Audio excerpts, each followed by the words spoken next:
with the California Endowment, also my thanks to Mary Lou, and with Dr. Robert Ross, who I'm going to endeavor for the rest of this morning to call Bob. I see you rethinking, to me, the largest context in which you're operating is that this work is rethinking and readdressing human wholeness and rethinking and redefining public health in its fullness. And in my mind, Patrisse Cullors also, who is an activist and an artist who from a very different direction is kind of doing the same thing, helping our entire society rethink and readdress human wholeness, social healing in its fullness, who we are to each other. I first started talking to Dr. Ross, Bob, and his staff, and he was the one who suggested that we might have because I wanted to talk to him about this moment in time. And I said, how do you want to come into this? And he suggested a cross-generational conversation. And actually, we've been doing more and more of that because I think there's a real hunger. I actually think we as human beings need cross-generational relationship, and our culture has gravitated away from that. And so we find that when we do these cross-generational conversations, put these on the air, people are getting something they didn't even know they needed. Little did we know at the time that this would not only be 2 generations, but 3 generations. I was in divinity school when my first child, my daughter, was born, and I took her to classes with me all the time, and I worried that she was going to, from the womb, have this idea of the world as this place where there's one constant monologue coming at you. And your baby is going to have the world as a revolution happening. So what we're going to do for the next 90 minutes or so, and let me just say this in terms of logistics, we're going to talk up here among ourselves for maybe 50 minutes, and then open it up to you. There are some cards, yes, on your chairs. At some point closer to that time, I'll signal and somebody will come and collect them. And then we'll have a conversation with the whole room. And what we're going to do is reflect with these 2 visionary leaders about this moment in time we are all inhabiting and the world we are making moving forward. We most often grapple publicly, I think, when it comes to Black Lives Matter and our whole encounter with racial and social inequity in terms of news events and violent injustice and political and legal actions. And I'm sure we will touch on those things in this conversation. But what we're also trying to do at the same time this morning is carve out a space to explore human and spiritual underpinnings and promise in these things. And that word spiritual expansively understood in a 21st century sense, getting at things that these 2 think about and work with all the time: despair and courage and creativity, trauma and resilience, and the possibility for growth as individuals and communities.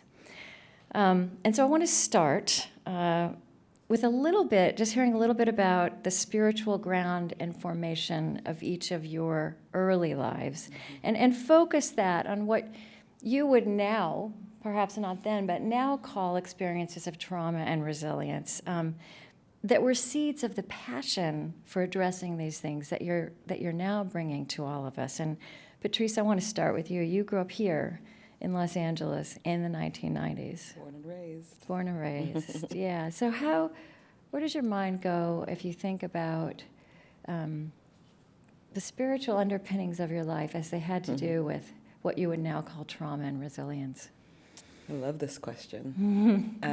We don't get asked these things a lot in our movement, but one, I just want to say thank you. Thank you for having me on, and thank you, Cal Endow, for inviting me. And for me, I feel like I'm not just bringing myself, but I'm bringing the movement into this conversation. I'm bringing my ancestors into this conversation. And my great-grandmother, Jenny Inslee, who would have been 103 just a couple days ago, is a deep reminder for me around why I do this work. She raised me and my 3 other siblings while my mom had to work 3 jobs to barely get food on our table. And she was both Choctaw, Blackfoot, and African American. Grew up in Oklahoma. Her father was a medicine man, And she told us lots of stories about the KKK, lots of stories of her father defending their family against the KKK, and her eventual move to Los Angeles. And she was probably one of the most glamorous women I ever met. She had hundreds of wigs in her closet and lots of sequins. And she was this amazing singer and had such a powerful impact on me and my siblings and my family's life because she stood up for Black life so fiercely throughout her lifetime. And that looked like being a part of the NAACP. It looked like picking up her Black grandchildren all the time from after-school programs. It looked like helping my mom navigate a system that was consistently trying to separate her from her children. And my grandmother just really showed me what it could look like to live a full life as a Black woman in this country with integrity. And so those are sort of my early years of understanding my own formation here in Los Angeles. And then my grandmother was the first person to put me on stage. I wrote a speech, If I Were President, when I was in second grade during the first Bush administration. And she, she would always ask me, what did you do in school today, grandbaby? And I read the speech to her, and she was like, oh, well, I'm gonna have you read that speech at the Women's Club.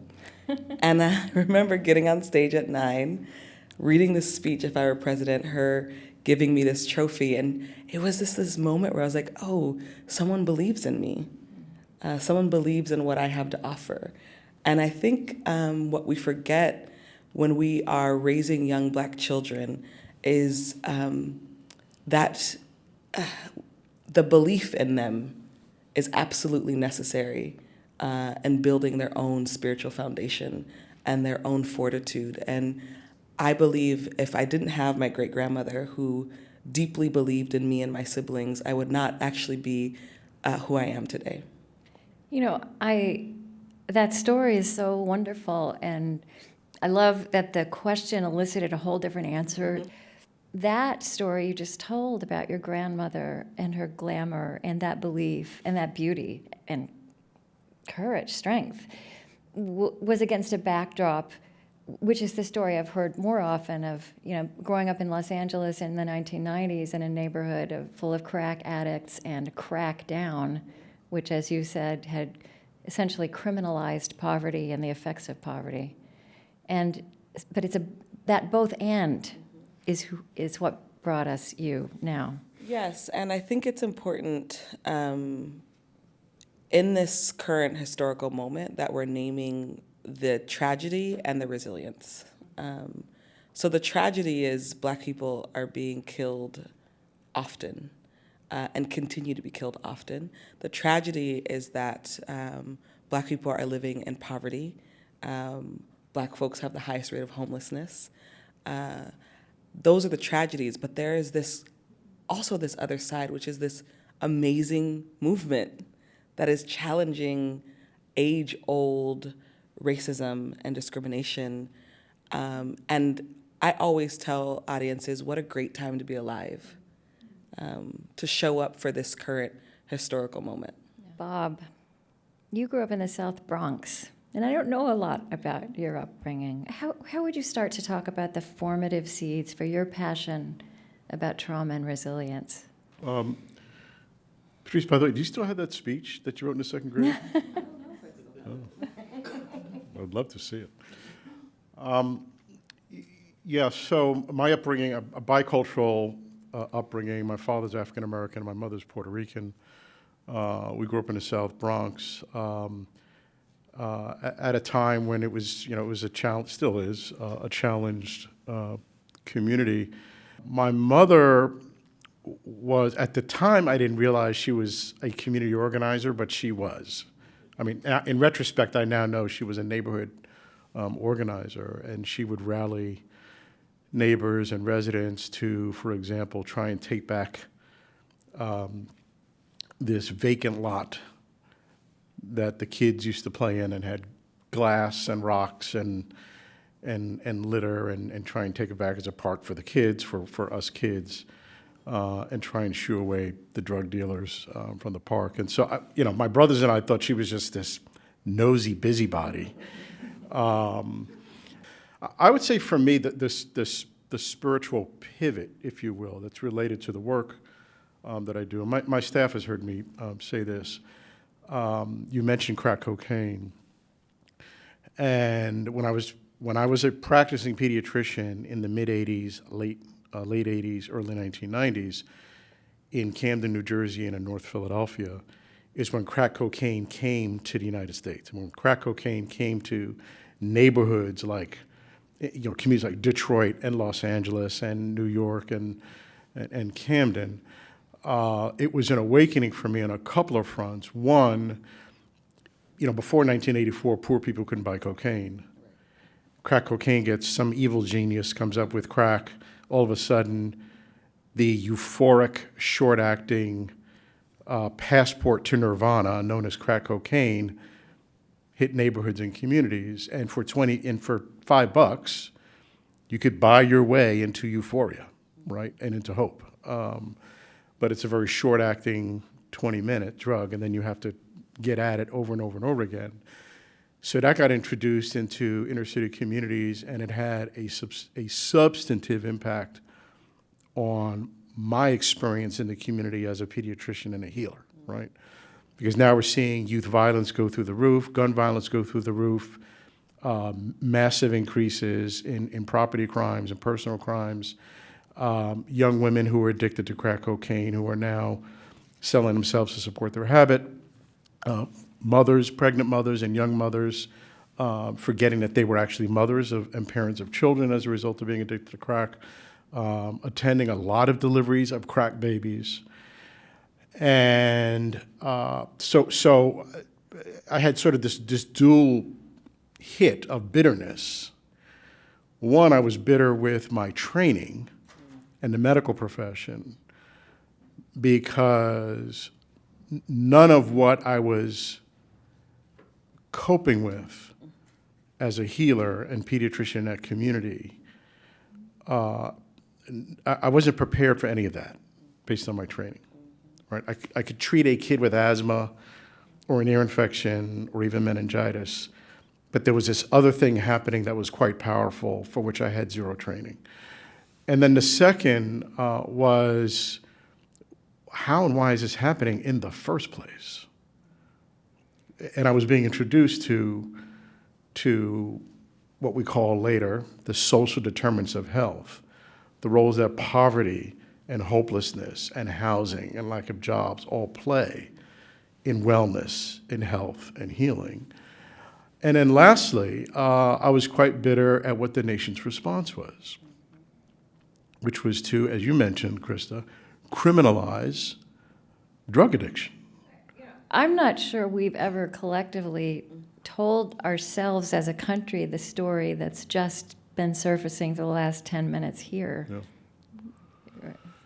Well, it's a powerful story. I mean, it's a powerful story, not just for those of us in health, but what we know. And I'm going to make a quick bridge to why I want to connect Patrisse's leadership to us as a health foundation, because it may seem like, okay, wait a minute, you're a health foundation, you fund health programs. What are you doing in the same room with Black Lives Matter? I don't get it, right? So we know two things from the spiritual side. There's a lot of work here to be done. On the science side, we know a couple of things. Number one, 80% of what influences our life expectancy has nothing to do with healthcare. Okay, it has to do with other stuff, behavior, community, and structures, right? Secondly, and attendant to that, the most important indicator of your life expectancy in this country is your zip code. Yeah. So if you want to know statistically what are my chances of living to the age of 90, first thing I want to know is tell me your zip code, and I'll tell you how close you'll get, right? And so what it means is that there's all this other stuff that influences our health, our wellness, our life expectancy. And those things, particularly in urban America, but not just in urban America, are race and racism, schools and public education, public housing, jobs, trauma, toxic stress.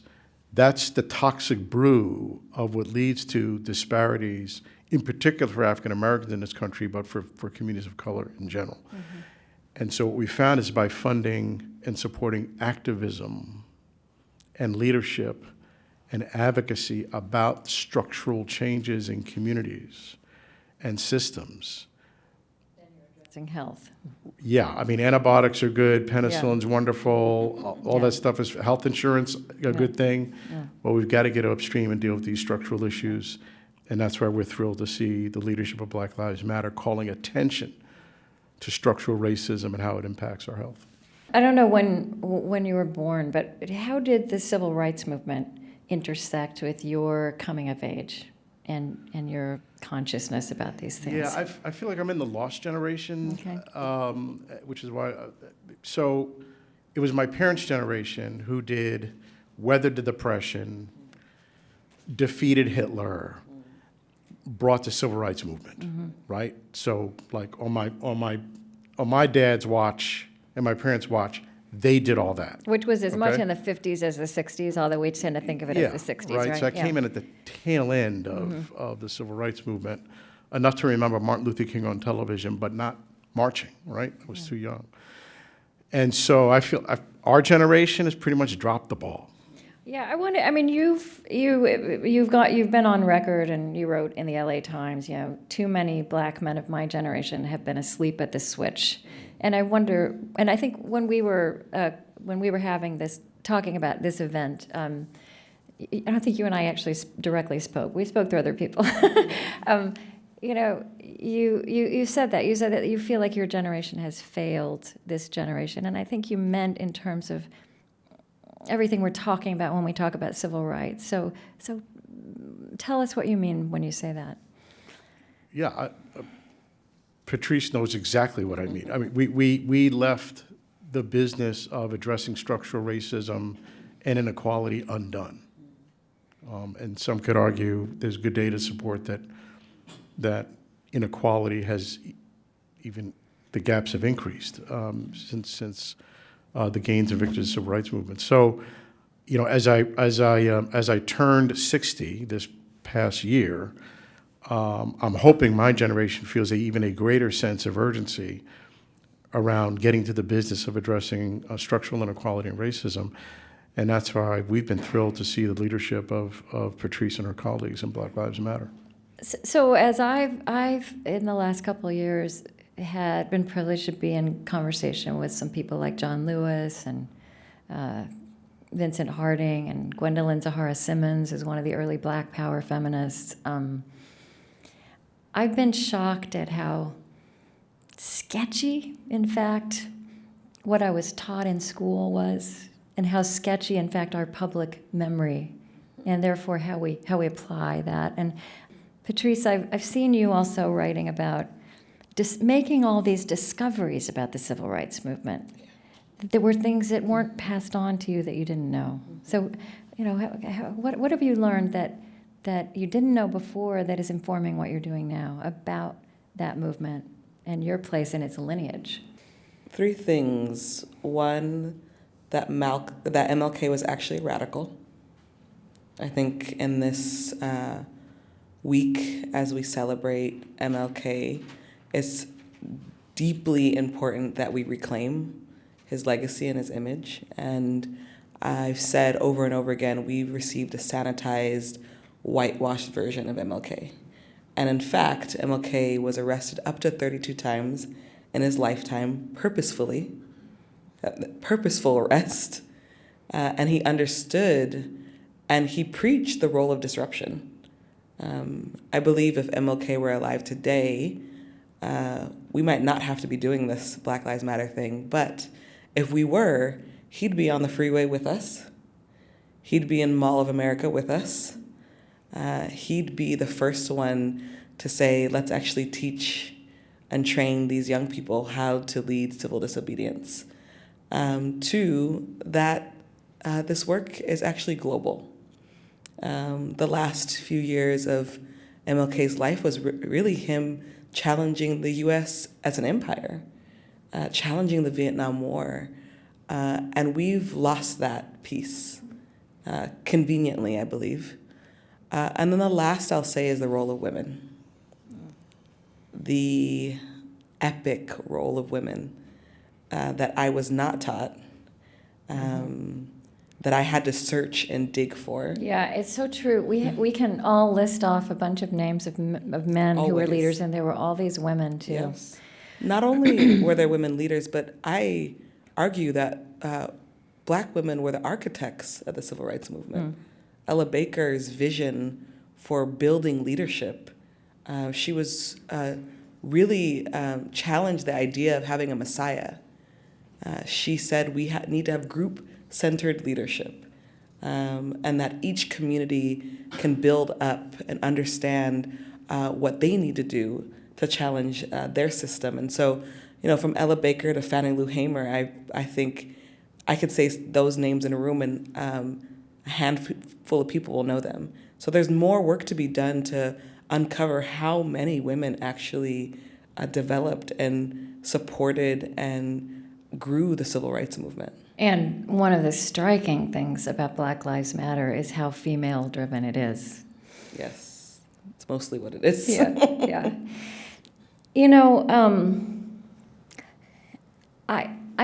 I'm curious for both of you about.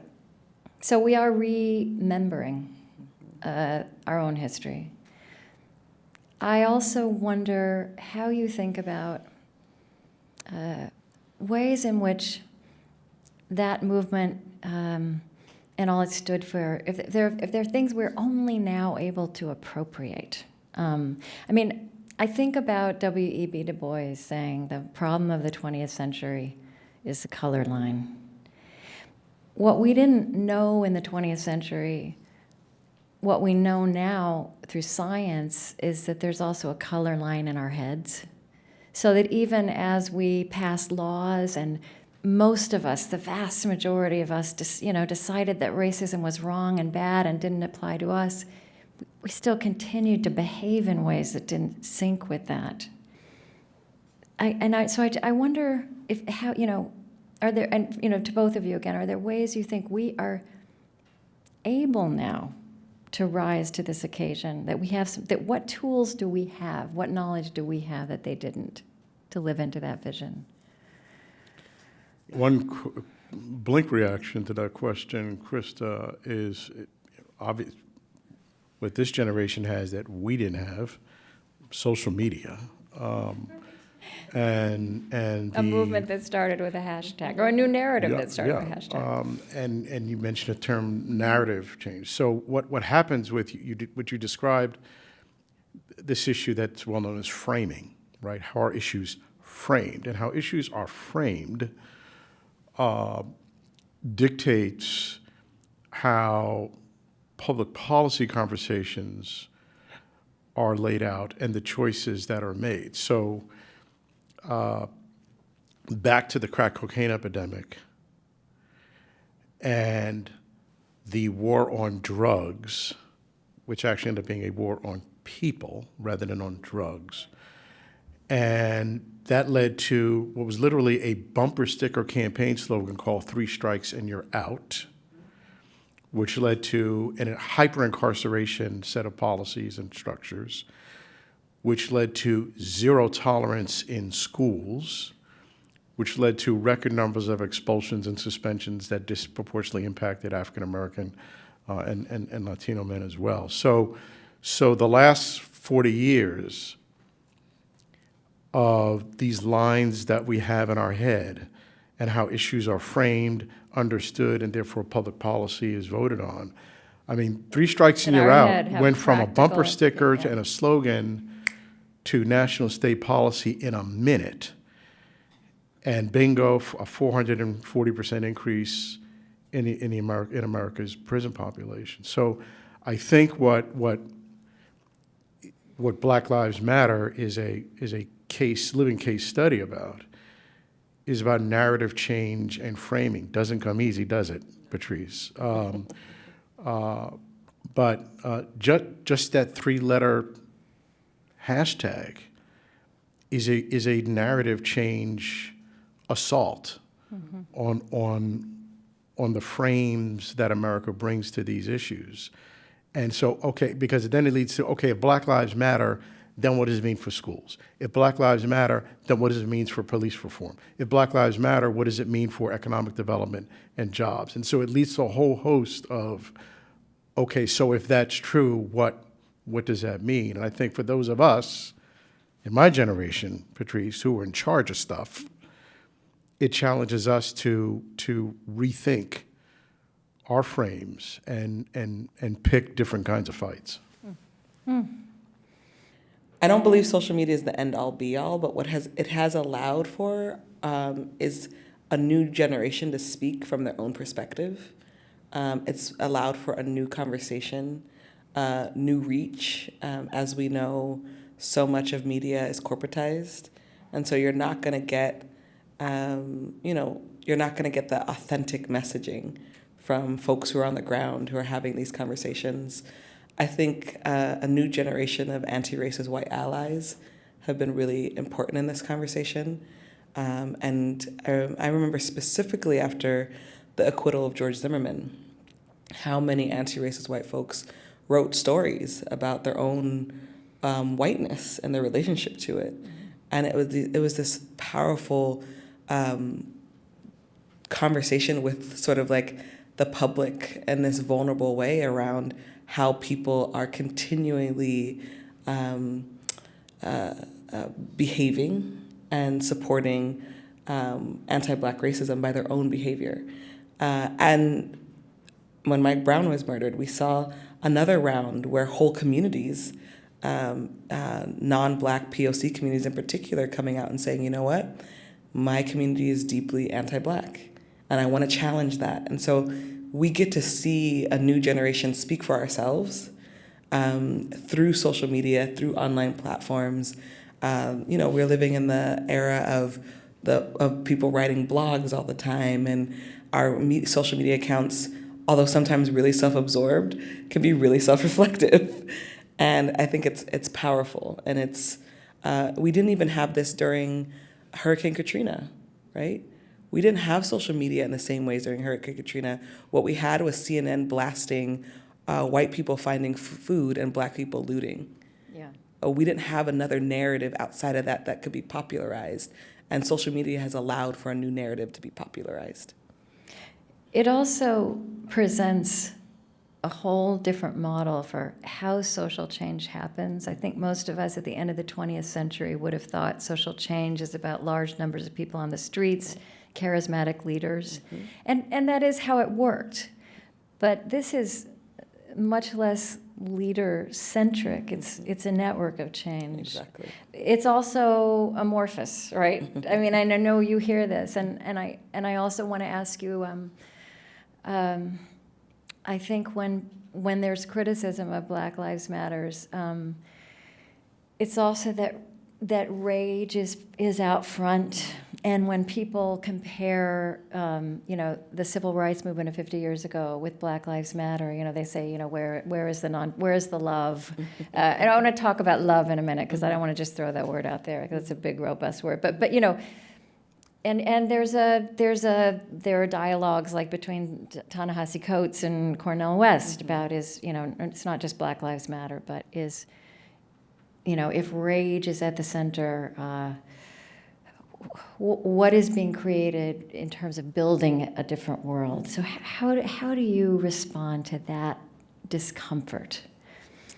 Well, I disagree. It's both rage and love at the center of our work. I think from the beginning, Alicia Garza's love note to Black people that ended with Our Lives Matter, Black Lives Matter, it was from a place of rage, but also from a place of deep love for Black people. Yeah. And I think that's, when we show up on the freeway, when we chain ourselves to each other, that's an act of love. That act of resistance is an act of love, that we will put our bodies on the line for our community and really for this country. We are, in changing Black lives, we change all lives. And I think that's the conversation that needs to be penetrated into folks, right? This conversation about Black lives mattering is a conversation about all lives mattering. And I think that our work shows as such. When we have actions, if people have ever been a part of a Black Lives Matter action, it's deeply spiritual. It's often led by opening prayer.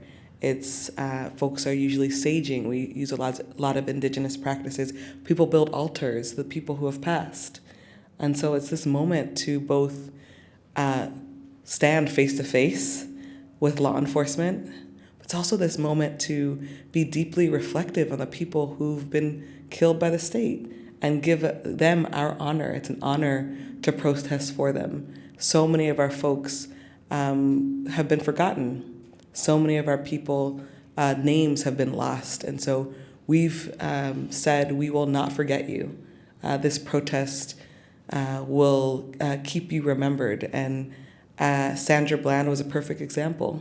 When she was, arguably killed inside a jail cell, we said, we will not forget your name, because so often the names are forgotten. Yeah, and I think this is a tricky conversation to have because, one thing you've said is Black Lives Matter, and I don't know, and this was probably a moment, Black Lives Matter at this moment is about exposing. And that is what has been so galvanizing. So, I have a 17-year-old son who's a white boy, and there was a killing in Minneapolis. He talked to me about how he heard news from Baltimore and St. Louis and Los Angeles and New York and thought that doesn't happen here. And then there was a vigil at his school, and all these kids, goes to a great big urban high school, all these kids he's been at school with for years stood up and told stories about things that had happened to them. It was completely shocking to him. Things like what happened to you in your childhood, their fathers being dragged out of their houses and taken to prison. So this exposing, I don't think, this is pretty amazing. I don't think you can put this back in the box. And it was in a box, and that's what we realized. Tight one. Mm-hmm. There's two Americas. For those of us who've lived in it, it was not in a box. Mm-hmm. We were experiencing it on a daily basis. Mm-hmm. It's been trying to expose it to the America that has kept it in a box, that has been able to have the privilege to not witness, to not go through. And I think now that that's been exposed to the other America, you can't put that back in. Yeah. There's no turning back. To your question, Krista, and I'm not a scholar in the history of social movements and activism. It's not what I do. But in the moment and at the time, the activists are sort of employing a form of strategic outrage, right? Yes. And at the time and at the moment, they're always criticized, marginalized, targeted for being outrageous, right? Martin Luther King is now, on a stamp, and it's a holiday, and there are parades, and as you mentioned earlier, Patrisse, he was detested. Yes. In many circles during his time, as was Gandhi, as was Mandela, put in jail for 27 years, and it was just fine, thank you, right? Yeah. And so there's a, if you're not being accused of being outrageous, then you're probably not successfully deploying activism, right? Is one point. The second point, which I hope we get to, I just want to tease it, is what we have found. And we don't, we're kind of like, what was that commercial, 3M or BASF? We don't invent activism, but we try and help make it better by supporting organizations who do. And there's an audience here full of folks who do work on the ground with young people. But the interesting thing that we've found in our research, some research we supported, is that activism and civic engagement is actually healthy for you. Mm-hmm. Mm-hmm. That there is, to the extent that the folks at the effect of these issues have been traumatized, oppressed, marginalized, excluded, that being part of a social movement, that being civically active and engaged, there's actually a wellness factor to it, and so the science on the trauma side and what it does to us is a lot better developed than the resiliency side. Okay. But there is something about civic activism and engagement that appears to be powerfully immunizing against poor health. And so the science is not complete on that, but based on what we've seen, it's pretty strong. So for us, funding and supporting Black Lives Matter, the Youth Justice Coalition, Community Coalition, other organizations that are in this room, we know there's something quite holistically health supporting Life-giving. and life-giving Yeah. when those young people are engaged. And you've both spoken about how young people in particular experience injustice with an immediacy and a rawness, take it in a way that, to varying degrees we learn or try to learn to shield ourselves as we get older. So I just want to talk up here a couple more minutes and then we're going to open this up. So let's talk about love. Love was a pivotal, essential word in that original civil rights movement. I think even, for King and everyone around him, but also Malcolm X in the end. But it was a complex, robust vision of love, right? And that language of the beloved community, which is what everything was aiming towards, was also full of biblical imagery. I heard something that I haven't been able to stop thinking about at the American Academy of Religion meeting this year, which is like 12,000 theologians. Ruby Sales, one of these women, whose name we don't remember, talked about how she said, none of us considered ourselves to be religious in the way our parents or grandparents were. There was a lot of religion, but we were rejecting so much of what we'd grown up with. We didn't think that defined us. And we only realized later that even though that was true, we were steeped in that tradition, in the hope, in the sense of love, in the songs, in the community. We had our armor on. And she said, and then we became, involved in policy, and we sent our children out into the empire without their armor on. And I've just been wanting to talk about and when you talk about, you do incorporate spiritual armor in Black Lives Matter. You started to talk about that a minute ago, and I'd love to hear some more about that. I'd love to know how you hear that and think about it. I love that. I love that she said that.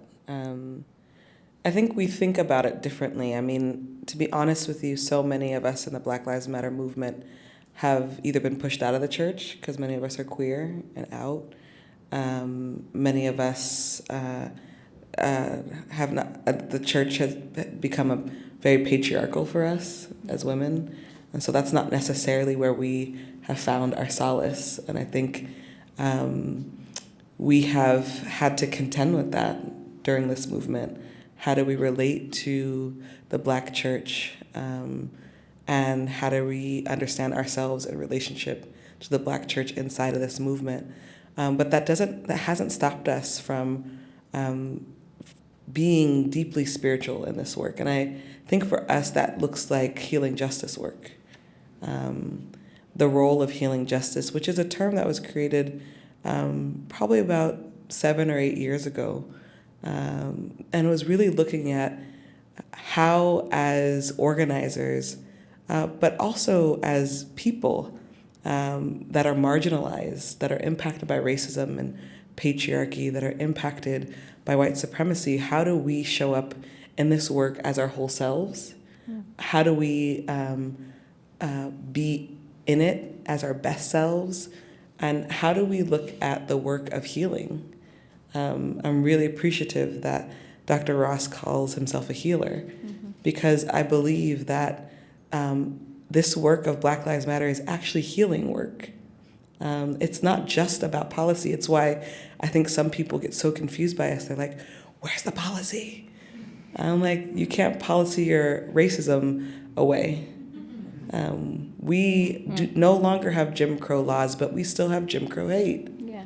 But see, that I think is a new insight, right? I just don't think they knew that 50 years ago. Yeah, I think that's true. I think when there are laws in the books that are so hateful, of course, our first instinct is to get rid of those laws, transform those laws, reform those laws.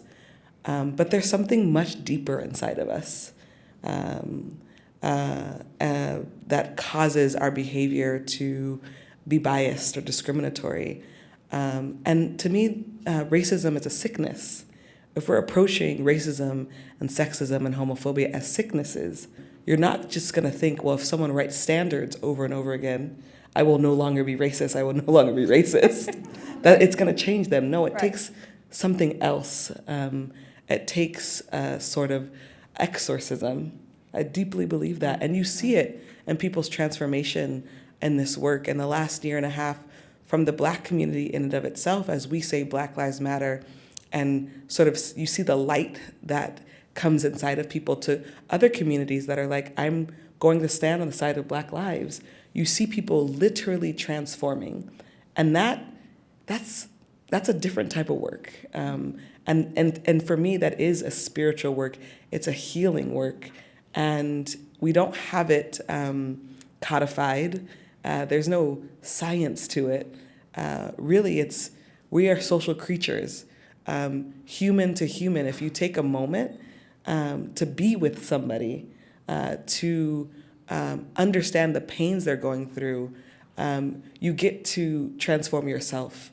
And I think the last thing I'll say is Black Lives Matter is a rehumanizing project. We've lived in a place that has literally allowed for us to believe and center only Black death. We've forgotten how to imagine Black life. Literally, whole human beings have been rendered to die prematurely, rendered to be sick, and we've allowed for that. Our imagination has only allowed for us to understand Black people as a dying people. We have to change that. That's our collective imagination. Someone imagined handcuffs, someone imagined guns, someone imagined a jail cell. Well, how do we imagine something different that actually centers Black people, that sees them in the future? Every single movie I watch that is about the future never has Black people in it. That's not a coincidence. That is our imagination showing up and saying, oh, I can't see Black people further than this moment. That's tragic. Let's imagine something different. Bob, I want to pull you into this in a minute. I do want to give a shout out. Diane Winston is here from USC, and actually the only place I saw writing about this spiritual aspect of Black Lives Matter was in Religion Dispatches. Did you see that piece? It was terrific. And it was just like telling, it said, when you think of the Black Lives Matter movement in the United States, you may think of Ferguson, you may think of Baltimore, you may think of, I Can't Breathe. It goes on and talks about this aspect of the movement, and it says Black Lives Matter's chapters and affiliated groups are expressing a type of spiritual practice that makes use of the language of health and wellness to impart meaning, heal grief and trauma, combat burnout, which the original civil rights leaders will tell you they weren't good at, and encourage organizational efficiency. And Bob, it seems to me that this also, again, gets at what the work you and California Endowment are doing with, trauma and resilience, working with that is precisely in the same field. You've written about, the old saying that time heals all wounds is simply not true. Not these wounds. Yeah, and what we struggle with is as a private health foundation, we want to be disciplined and anchored in what the science says about improving public health and well-being, right? And so now we're talking about love and justice and movements, and it makes our head spin, right? How do we connect? Well, and it's the narrative of those things doesn't allow for such words, or it's uncomfortable with such words. It is we're getting increasingly comfortable with Yeah. it. We're beginning to get over ourselves. I think as many of our grantees notice. So a couple of quick sort of concrete examples of how the love thing plays out in the work that we do. So many of the folks that are here in the audience worked with young people on the school discipline reform, zero tolerance school suspension issue, which came to us from the mouths of young people themselves, was not on our radar screen as a health foundation. They said, we want you to help us get rid of zero tolerance. We said, what are you talking about? As a parent, I'm thinking zero tolerance is a good thing for schools, isn't it? And say, no, it's not. It's the portal to the incarceration superhighway, right? But what they were also saying to us, that the science and the research bears out in terms of their experience, is think about the message you are sending to a young person who is acting out in school, for whatever reason, or however you defined acting out, and you suspend them or expel them out of school. If that is not the opposite of love, I don't know what is. Right. Right? That is an act of unlove, right? Right. And so that's part of why, and the data, and then the data, if you're suspended one time, even one time, you have a 2 to 3 times likelihood of being involved with the incarceration system, of dropping out of school. I think you right? also say that in the juvenile justice system, there is in fact no question, no interrogation of is there trauma in this life. Exactly. I mean, so there's a movement now, and I'm sure Black Lives Matter is I'm sure you're absolutely at least familiar with this, if not part of the platform, Patrisse. Why do we have juvenile incarceration at all? Period. For anybody in this country, right? And so again, we are criminalizing sick, traumatized, oppressed children early. The other point I'll make, something we're doing differently now that we weren't doing 5 years ago. We now have annual boys, young men of color, and girls and young women of color camps. And they're basically trauma healing resiliency camps where we take them for a week up into is it the Sierras? What mountain is that? The Sierras. And young people and young activists who work with them, create a space where young people can unload and connect, right? And get introduced or supported in their activism and their advocacy, right? And so this is the 3rd year of the boys' camp and the 2nd year of the girls' camp, I should say the young women and young men camp.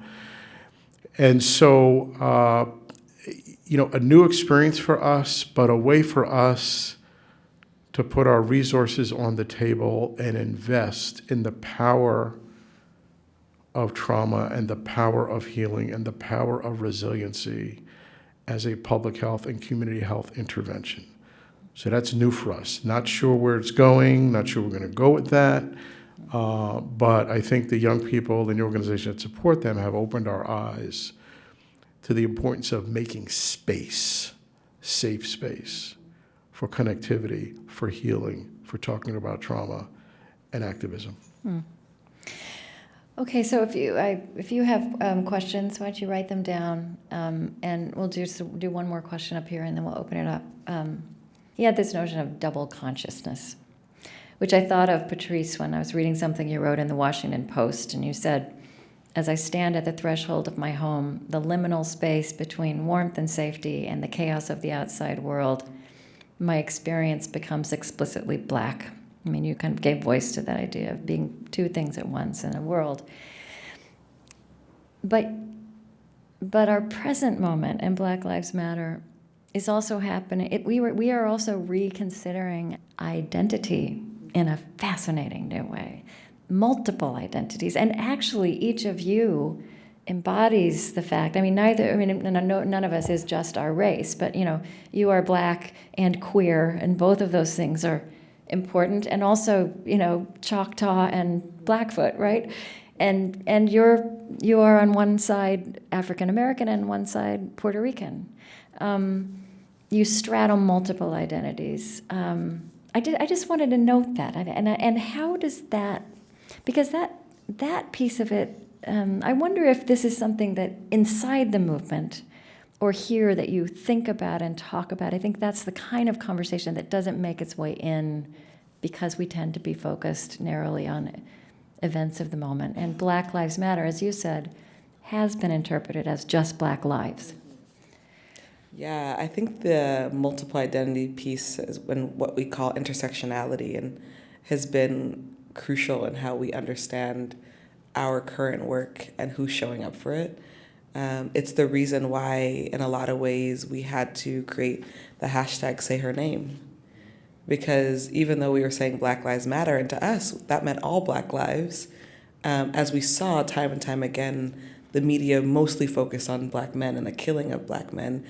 And we had to say, actually, we have to say her name as well because Black women are dying at the hands of vigilantes and law enforcement, from Rekia Boyd to Renisha McBride to Sandra Bland to Megan Hockaday. So many Black women are being targeted. And then we had to do another intervention, Trans Liberation Tuesdays, where we had Black trans women do a National Day of Action to say, our lives matter too. And this conversation about Black lives that is only really focusing on cis Black people, what about Black trans women, in large part, who are pushed to do sex work, who are not allowed to tell their stories, who, when outed, are often murdered? How do we have that conversation? And so I think what's been beautiful about this moment is we are ready to have a larger conversation around what we mean by Black lives. Mm-hmm. So Bob, how does being both Black and Puerto Rican, how does that leaven, temper, and inform how you work with this? In the late 60s, when I was a 13 or 14-year-old, and there was a lot of civic activism at that time. You know what was going on in the 60s, right? And I always felt I was safe because I said, okay, if the Black folks win the revolution, I'm good. If it's the Latinos, I'm cool, right? And I can go either way. So this job we do, as a private foundation, it's a really weird and unique thing, right? Because we're not actually doing the work. We're kind of sitting, we're in the audience, sort of, in the balcony, watching what's playing out on the stage. Every now and then we mail a check to somebody. But I'll tell you what I think, and I would share this with Patrisse, and this is not the first time she's either heard this or thought about it herself. She raised this question of intersectionality. So in our work, we support LGBT and young people's health, trans, African American organizations, Latino, undocumented, so-called illegal immigrants. We don't use that term, undocumented. One of our healthy community sites is a tribal reservation up in Del Norte, surrounded by a very poor rural white community as well. And so we're wondering what we need to do to support and provide some space for the intersectionality term that Patrisse mentioned, because the power of addressing inequality in this nation by seeing how not only Black Lives Matter is proficient at doing what they can do on behalf of the love of Black people, but what they can do in whatever you want to call it, partnership, collaboration, coalitions with other excluded, marginalized groups. And the poster child for this, on the other side of the equation, is the Tea Party. Exactly. The Tea Party is basically an amalgamation of kind of siloed groups, some anti-tax people, some anti-government people, some pro-military people, some... The poster child for power, for amassing and consolidating power. Mm-hmm. And even though I'm sure it's messy behind the curtain, but the Tea Party has taken over the Congress of the United States of America. And in a sense have dictated who the Republican nominees are and why the leading nominees can talk about exclusion and marginalization, right? So the hope for, and I don't want to get partisan about this. I just want to forget about the politics of Democrat versus Republican. Yeah. I just want to talk about the battle against inequality in this nation and what must be done to win it. And our hope is in seeing these pockets of heroic activism gel and come together. So the struggle we have is how do we help support that? And I suspect that folks like Patrisse and folks who work with LGBT youth and folks who work with the undocumented and immigration issues, they probably have wisdom to share with us about how we can help support that. Does that make sense? Yeah, it does. But I'm also wondering on a personal level if, in your person, you have two identities, which often are separated when we talk about issues. And I just wonder if you could say a little bit about, are there times when that give you pause, or where you think you weigh in differently or see differently? Well, put it this way. It makes me understand, even though I never had a word for it, and now someone said this word. I don't know where the word intersectionality came from, Patrisse. Yeah. But when I heard it, I said, yeah, that's what I believe in, right? Because that's who I am, right? But I don't want to underestimate for you, Kristen. You're there. This is powerfully spiritual, important work upon which the future of this nation rests, right? And I think it calls upon us to bring the best of the total experience of our best selves to the table, right? It's not, we can't mail it in on addressing inequality in this nation. Each of us is going to have to bring the best of ourselves to the equation, not just the best of ourselves, but the best of ourselves in unity and in coalition. And so that's what my bicultural and other kinds of experiences tell me about where to go with this. Okay. Someone said to me recently, and it really resonated, that the system is without a soul. And in the midst of your work, especially around pushing policy, how do you suggest that we bring some spirit back into the system? Yeah, the organization that I founded, Dignity and Power Now, with many other organizations across the county, have been fighting for civilian oversight of the Sheriff's Department. And in the most recent iteration, the County Board of Supervisors have passed a civilian oversight body that is not, that is in complete contradiction to what the community has asked for. And even though the community has tirelessly worked over and over again, put their hearts on the line, told their really tragic stories about sheriff violence, this body, who's supposed to work for us, decided otherwise. And I heard it in the voices of people who spoke that day, who were just, it's more than anger, it becomes hurt. It's very personal when you're working on these fights that that your life has been impacted by. And I think I'm not clear if the system can gain a soul. I'm not sure that that's what their purpose is. But what I think we must do is not lose our own. Because it is very easy when you're fighting big systems who crush whole communities to feel like, well, what's the point? And I think the point is, although a victory is amazing, let me tell you, I've had some victories and that feels good. The point isn't necessarily the victory. The point is building the power of our communities. And that looks like the organizing, it looks like what it takes to have those conversations. It's the door knocking, it's the community meetings, it's the idea that we had the audacity to imagine something different for ourselves. And so for me, I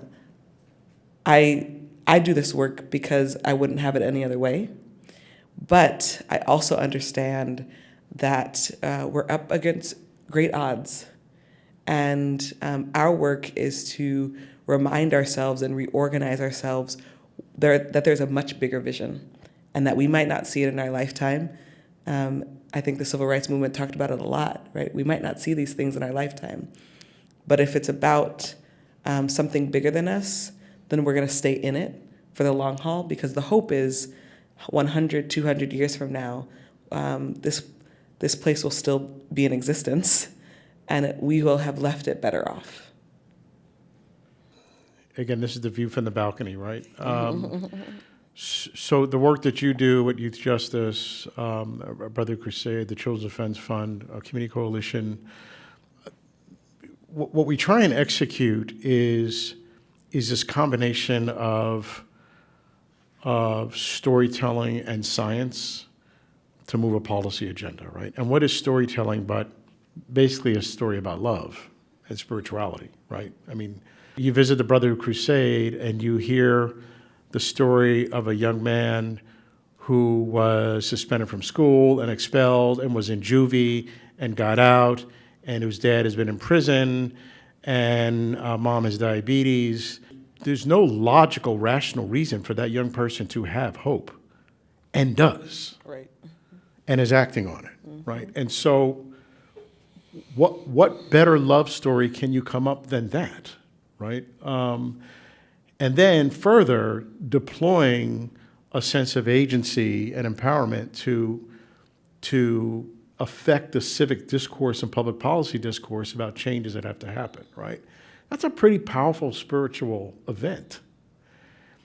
And so I think watching what you all and the younger generation have been able to do and use social media to lift those stories up and get them out and become part of the discourse for civic change and public policy change.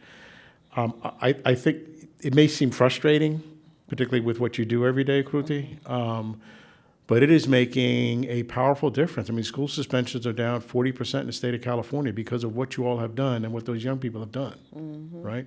And we are going to reform the justice system. It is happening, and it will happen on the stories of these young people. So I think it's a pretty powerful testimony to love and spirituality in a public policy conversation. I like that idea of stories as something that resurrects soul.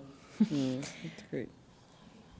With respect to the balance between policy advocacy and just the ability to change a person's mindset, LAPD Police Chief Charlie Beck has mandated that every LAPD officer goes through team policing and trauma-informed training. They recruited me to do the training. However, they said, well, we're only going to put them through 8 hours of training. And I said, well, that's not sufficient. They said, well, this is all we can do. So my question is, one, is that even worth the time?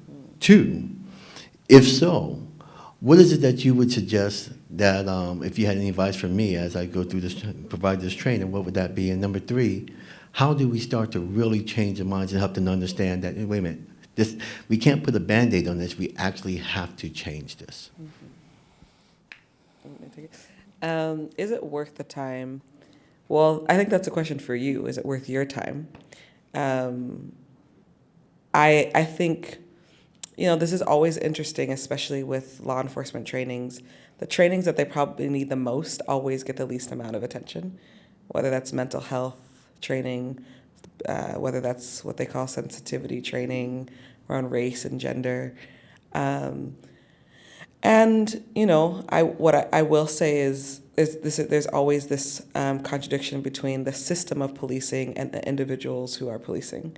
I have family members who are police officers, sheriffs, COs. I love my family members.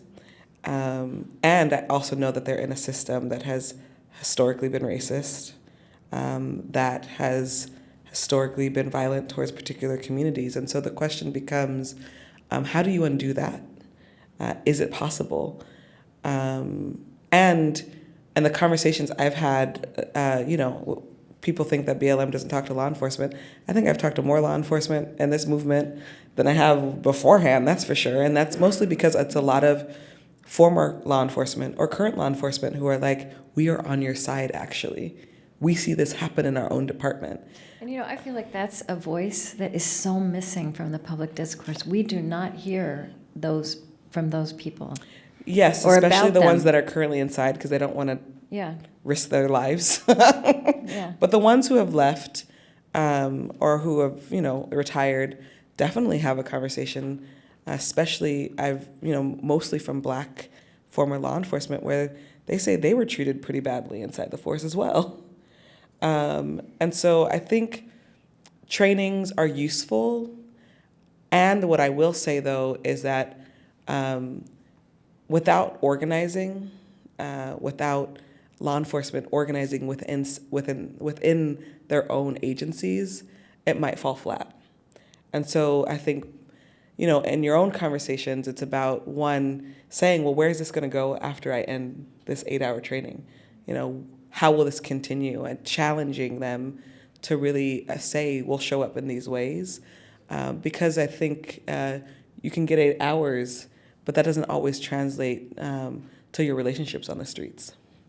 Yeah, I mean, it's, I guess the answer, George, is both and. I mean, you're talking about there's practices and policies, and there's culture, right? And those of us who have been around managing anything, the old adage, strategy eats, culture eats strategy for lunch, right? So, I would say, George, take the shot. And as Sun Tzu in The Art of War says, when confronting the enemy, don't go alone. If you need to bring civic leaders in support of what you're trying to do to Chief Beck, and we need to meet with him to support your saying, yes, I'm gonna do this, and thank you for inviting me in, but it's insufficient, and here's why.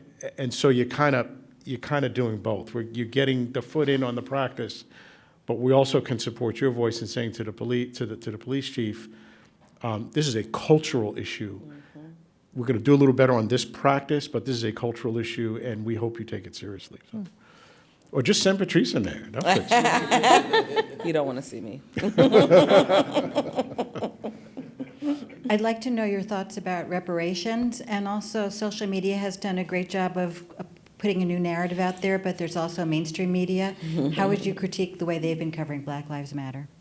So 2 questions, one on reparations and then one on BLM and mainstream media's role. Got it. Do you want to talk about No. Okay. I want to hear what you have to say. Yeah, I am a strong believer in reparations. I'll specifically talk about the community of Flint right now. If any community in this moment in history needs and deserves reparations, it's that community. We have no idea what the long-term impacts of a community who've been ingesting lead for 2+ years is going to have, not just on them, but our entire country. We can't separate ourselves from Flint. We can't separate ourselves from Detroit. And so I think, I'm a firm believer in sort of global reparations, but I do want to sort of specifically talk about Flint and the crisis that exists, and just reading articles after article and talking to the community organizers down there. It's desperate. It's in these moments where I sort of scoff at the language that we're living in this land of the free, where we're all where everything is possible for us. And then you sort of zoom into Flint, and you're like, excuse me? 60% Black, mostly poor, and now lead poisoning? I mean, tragic. And so, yeah, I think there's a huge argument for why that community in particular deserves reparations. And then as far as Black Lives Matter and the media's response to it, I have really good relationships with a lot of different journalists who are trying to be with integrity as they follow this movement.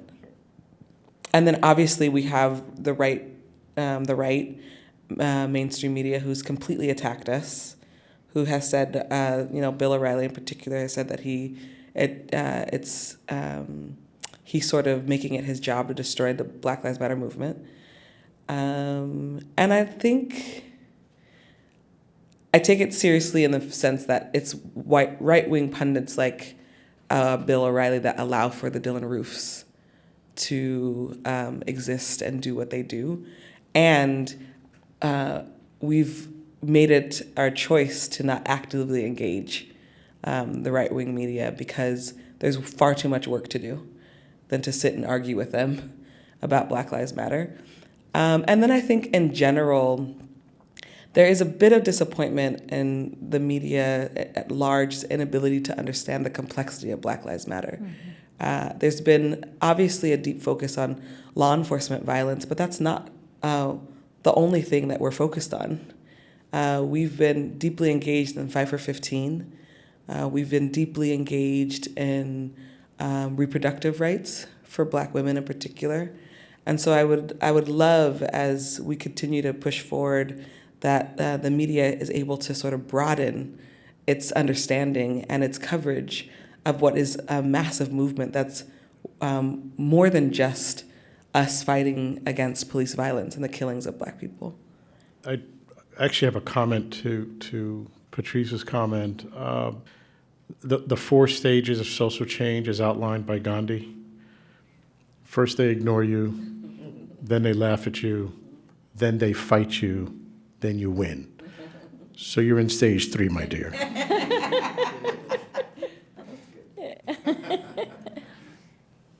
Others? I'm the rector of a small church in Altadena. We have the good grace of having Dr. Ross in our congregation, and I'm even more grateful than ever after hearing him speak today. Just a simple question for our small church in Altadena. Beginning to wake up and wanting to engage in the work of healing and hope with the oppressed in our immediate community, what would each of you say is the first best step? I love Altadena. Thanks for being in the room. I think the first best step would be hosting a community meeting and seeing where how this current movement is landing on people. What are people feeling most impacted by in the city of Altadena? What are people's needs? We have a Black Lives Matter chapter in Pasadena who's doing great work. And I know that you're neighboring cities and towns, and it would be good to even maybe have like a community meeting with Black Lives Matter Pasadena members and who's interested in having a broader conversation. I'm a big fan. I think part of what I miss the most in the work, because I don't get to do it as much as I used to, because I live on a plane most of the time, is sitting with people and just listening to what folks care about the most, what needs aren't being met, and take it from there. Yeah, I love my community, Altadena, my church, and our pastor and co-pastor. You need to have a conversation about the meta, right? The systems and the structure and sort of how we got here, right? The reason why we have the outcomes we have, for example, an 18-year-old African-American male in the state of California who has dropped out of high school has a 75 to 80% chance of going to prison. And a young African-American male in the state of California is more likely to have been arrested than have voted in the last election, right? So it's just unacceptable stuff like that. And systems give us the outcomes they are designed to produce. Exactly. This is not an accident. Exactly. This is a structural phenomenon, okay? It's not bad luck or you were a bad person, or this is a structural phenomenon that produces these kinds of. So I think having a conversation that doesn't bury people there, but just says, yeah, this is big. And then what we can do individually as a church, even if it's a little thing, supporting one family or one, the church, listen, we're going to, for all of us who run businesses in our church, we're going to ban the box. We're not going to let a prior felony conviction get in the way of employment. And so Here I am lecturing my pastor about faith. How does that work? But I'm reminded, Pastor Carey, of someone once defined faith for me as like, do what you got to do and leave the rest up to the Lord. It's not quite that simple, but do what we must do and what we can do, and trust that others are going to either join or be inspired by our own action. And so I say that. I wanted to end there on this comment, Krista, because I'm still scratching my head about where's the faith community in this nation on the matter of inequality. Their relative absence, it shows up here and there, but their relative absence at the forefront of this battle is disturbing. Are you asking me? I'm asking you to explain your kind. No, but I mean, something I'm aware of is, we are living in this moment that is cathartic on so many levels. We are redefining basic things that the 20th century thought it had figured out, including the definition of marriage and family and gender and identity and leadership and authority. And so all of our institutions are kind of imploding. The forms we have, starting with schools, prisons, and churches and religion, they don't make sense. And so I think one thing that's going on with the religious institutions, like I think every institution, is, the whole, there's an existential question anyway. And that's not an excuse and it's not an answer. But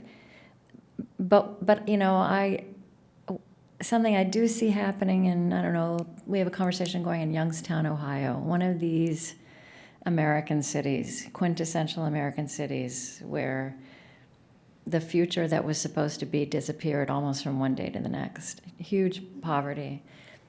We have great big church buildings in the middle of urban areas that have completely lost their purpose, but you have this amazing physical plant, and you do have religious communities asking that question. So what can we be here in the middle of a city now? And it's going to be very different from when everybody lived there and everybody came to church on Sunday. It's an important question to put out there, and let's sit in the room. Let's sit in our public room. What is abundantly clear, even outside the confines of the Black Lives Matter movement, is a growing recognition about incarceration and the prison pipeline in this country, on the right, on the political right, and on the political left. Prop 47 here in California, which reformed, tried to bring some common sense reforms to smart and preventive-oriented justice reform, was endorsed both by Newt Gingrich and Jay-Z, right? So when Newt and Jay-Z agree on something, we should take notice. And there are faith leaders on both sides of the ideological equation. I know we shouldn't be mixing faith and ideology, but it happens in this country, who believe that we're just putting too many people in prison, right? And that we need to be smarter. So that's one area where we've seen, some movement, but I would love to see more squarely aimed at inequality, as defeating inequality as the next moonshot for the nation. Yeah. And why are faith communities not out front leading that in a bigger way is a head scratcher. I think there's a lot of anguish in people that they don't know how to start, and so then they get paralyzed. There was one more. So like George, I have a lot of questions that I would want to ask, but I think what I want to really do is thank you for having this very powerful and healing conversation. I'm very fortunate that I grew up in South LA before the crack cocaine epidemic as a child, and so I had the opportunity to envision and to be a part of a healthy community, and envision a future for my family. And so as a Chicana that has worked doing social justice work, since my youth, I really feel a great sense of responsibility for developing Black leadership.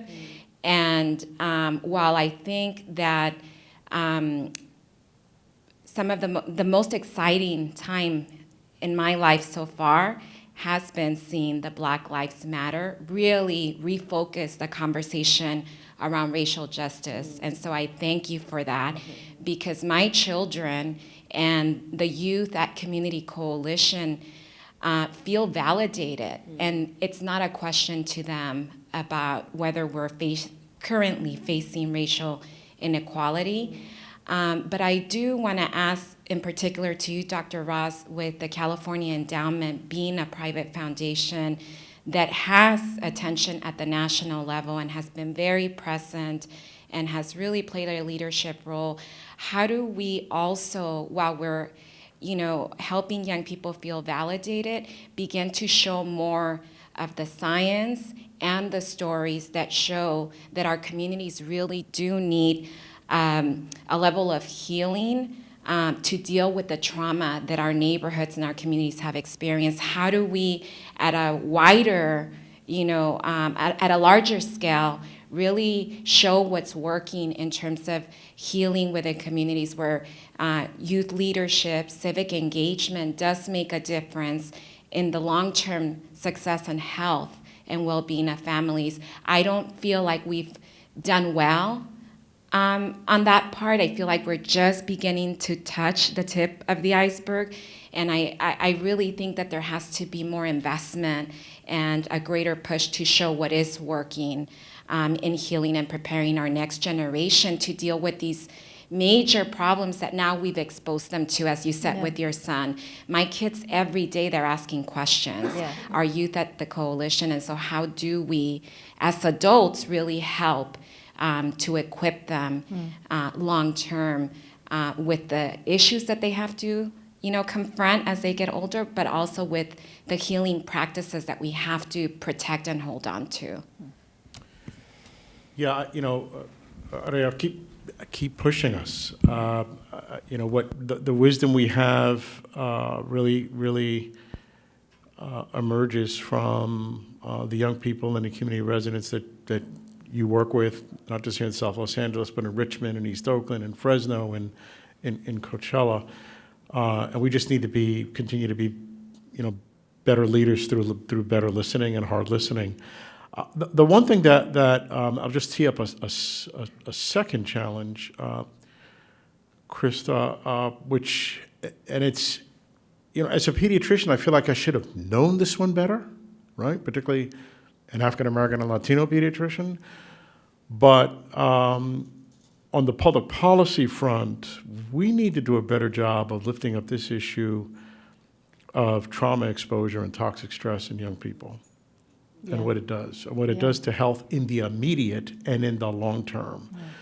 And the science for that it's not a tsunami of science, but it's pretty darn good. And I could, today, standing before you now, I could make a reasonably compelling argument, a coherent argument, that trauma and toxic stress and exposure to it is the #1 public health problem in this country. I could make that case. And so you're talking about not just what they're experiencing, but what they're experiencing. Everybody around Black, them. white, female, gay, straight, Yeah. Republican, Democrat, Iowa, California. Yeah. Trauma is toxic for your health. Yeah. And not just in the immediate, but the science that shows that exposure to trauma in the early years and toxic stress has a tail of 20, 30, 40 years of bad health that follows it, right? So think about the healthcare costs, what that does to mental health and depression. Yeah. If you go to a women's prison, 80% of those women have been either sexually, physically, or violently abused. I mean, so it goes on and on. And so we need a breakthrough moment on that one, Oriane. I think to the extent that you all can push us to be more, bold, assertive with the platform we have, keep pushing. John Lewis will be in town, I think, tomorrow, attending a prayer breakfast. And if you had an opportunity to meet with him prior to his address, what would be one thing that you would praise him for And then what would be one thing that you would ask him to do or to say or to address? Well, I want to meet him. I know that Eyes on the Prize is doing, PBS is issuing Eyes on the Prize, and they interviewed him with Jonathan Butler, the young brother from Mizzou. I would praise him for setting such a remarkable standard for what it means to show up for Black life during his lifetime, and his ability to stay the course. I think that would be like, thank you, like deep gratitude. And then the second thing I would ask for is, come train us. I think people think that Black Lives Matter leaders and members don't want mentors. We do. We want mentors. We want elders that were a part of the civil rights movement to train us. We don't want them to tell us what to do, but we want training. We want to be talked to. We want to be in conversation. I had the pleasure of meeting with Sekou Odinga and a similar intergenerational conversation. The brother that was incarcerated from the Panther Party, he was incarcerated when Assata Shakur was incarcerated. And it was one of the most beautiful exchanges. And it was just us looking at each other and him being like, thank you, and me being like, thank you, and dropping some wisdom specifically around surveillance and the role surveillance played in his movement and now it's playing in ours. And we need deep mentorship. And I would love if the older generation would show up for us in that way. It's a wonderful question and a wonderful answer. Do you have questions of each other as we draw to a close? Anything you'd want to ask? I have one. Okay. What has inspired you to be in the work that you're currently in? And what are you feeling most inspired by this current movement? I'm a very patriotic American. Okay, I understand that patriotism has been ideologically handcuffed these days. But I love the idea of this nation, right? And its promise. And for those of you that, I'm going to take you back to maybe a painful moment when you were in college and you had to read Democracy in America by Tocqueville. It's like, oh my God. But in the last third of Democracy in America, Tocqueville describes, and it was interesting because he's this French sociologist. He comes to America in the 1800s, and back then in Europe, monarchs and kings and queens ran stuff. The people didn't run anything, and so he comes to America saying, what's up with this, right? And ostensibly, he comes, interestingly, to study our prison system, right, which is another interesting tidbit. But one of his quieter insights is, and he gets, okay, there's a president and there's a Congress and there's a remember the three branches of government from high school civics 101 that we all learned. And then he recognizes there's this thing that happens off the org chart that's pretty powerful, where Americans come together and using their voice, and he didn't use the word advocacy, but I'll use it, okay, come together to solve problems through their executing on their own agency. And they don't wait for permission from the king or the queen or even the Congress to do it, right? And he called them actually associations, which was, I think, the forerunner of the nonprofit sector, right? People coming together to solve problems. And so that's the idea of democracy is pretty powerful. I mean, it's love executed through governance in a way, right? Through a political structure.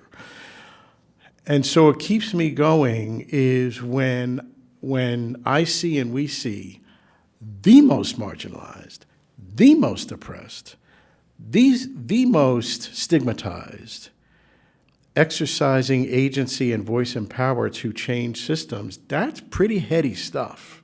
That's spiritual, right? I go to church on Sunday, but I go to church when I visit the organizations we support. So for me, that has been inspiring, is inspiring today, continues to be inspiring for me.